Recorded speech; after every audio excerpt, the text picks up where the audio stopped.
Abraham Lincoln, he said the following. Look at this principle. He said, stand by a man when he's right and part with him when he's wrong. That's very different from this America right or wrong. You know, stand by him when he's right and turn your back on him when he goes wrong and insists in being in the wrong. You know, our allegiance is to the truth. Can you see in this principle? You stand by the truth. Okay? So if something is wrong, turn your back on it. That has nothing to do with us. So this America, right or wrong, that has nothing to do with the American heritage. This is an idea coming from those who are in power, who own the media and send out this kind of message to us. Okay, even if you don't agree, let's be together. Even if it's wrong, even if it's horrible, we join together and we do it anyway, because that's America. That's not America. It has nothing to do with our heritage. Some people call that brainwashing. And you know what?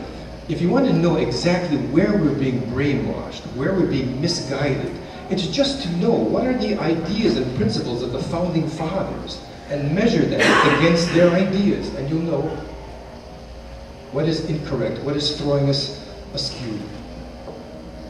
You know, evil is evil, but consciousness of evil is good. Okay, if you have consciousness of the things that are wrong, that are horrible, then you can deal with that. You can change it or avoid it and go to the good. If you're not even aware of something that's wrong, how can you solve it? As the Reverend Martin Luther King said, there is no great social gain without individual pain. You know, what is this that I can't live here on this earth, the purpose for which I'm to do here? You know, if somebody is inhibiting me from doing that or preventing me from doing that, what is this? This has to be solved. Oh, Adams. And look at number 3 here. He gave much value to education and moral responsibility. It's quite moral in the sense of what is honest, what is right, what is correct, as opposed to what is false. The question of ethics. This was absolutely basic to these guys. This was the influence of the philosophy of the persons that we just talked about, Hobbes and Voltaire, Berkeley, Rousseau. You know, they see that in the psyche of the human being, if you don't act according to ethics, you're going to suffer internally because you're acting against yourself. You know, there's no gain in acting dishonestly. Dishonest acts bring a damage to psychic life, and they wanted happiness.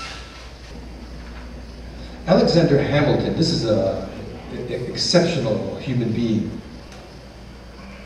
Look at number 2, look at this. Men who flatter the people end up being dictators. They saw this time and time again and they pinpointed it.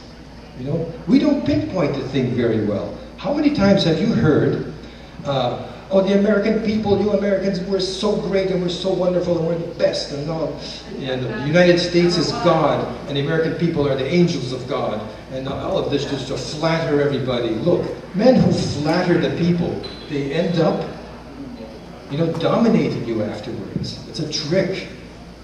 You know, if they were really concerned for us, they would point out our problems. Okay, look, the American spirit is a wonderful thing, but we're doing some things that are not so good. They don't speak the truth. And look, these guys, they had that perception. We have to get their perception back. These ideals of the founding fathers of our country was fantastic. All countries should use this because it's universal. Look at this one. This is the reality these guys were experiencing and passing on to this. Number 4. It's a constant fight to avoid the predominance of imbalanced individuals. Okay? We verify this. Many very imbalanced individuals want power, and they'll do anything to get themselves in a position of power. We have to be aware of that. You know, we have to deal with these guys if you want liberty.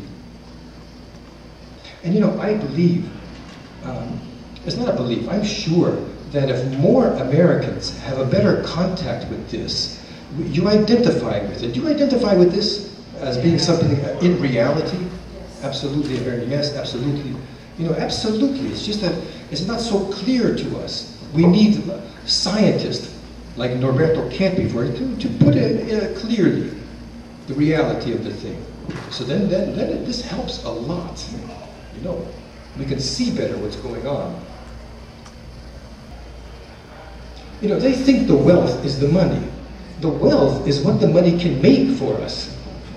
The wealth is in the human work, the activity that we do for each other. This is the wealth. Okay? What's happening is instead of the money serving, facilitating our activities, it's the opposite. We are serving the money. Or, in other words, we're serving those who have all the money.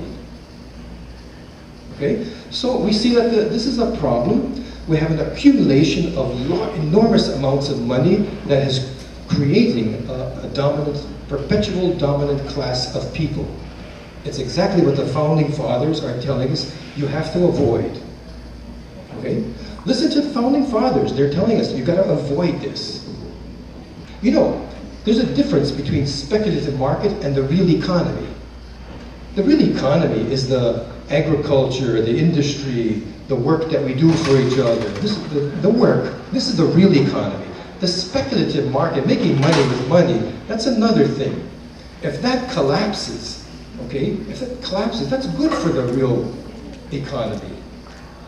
Okay? Much of that will just disappear because it's just on paper. And the rest of it that's real will come into the real economy. It'll come to us. So you can be assured that when the speculative market collapses, it will be better for us. After a little initial confusion, it will be better for us. That money will come to the civilization again. Okay? Now, they want us to believe that if that collapses, we're going to suffer everything. No, they're going to suffer. They're not going to have the power in their hands to keep us under control. Okay? Now, this is absolutely a historic point in the United States of America right now. Because they don't have this power in their hands anymore. They've lost it. The speculative market has collapsed. Only by blind consent, you know, if we just obey them, you know, but in actual practice, they don't have the money anymore to dominate the way they do. So the question is this. If the sleeping tiger, if this generation of what we call the sleeping tiger has not died in its sleep, the time to wake up is now. The time to act on the thing is now. It's right in our hands. Okay? Let's see what happens.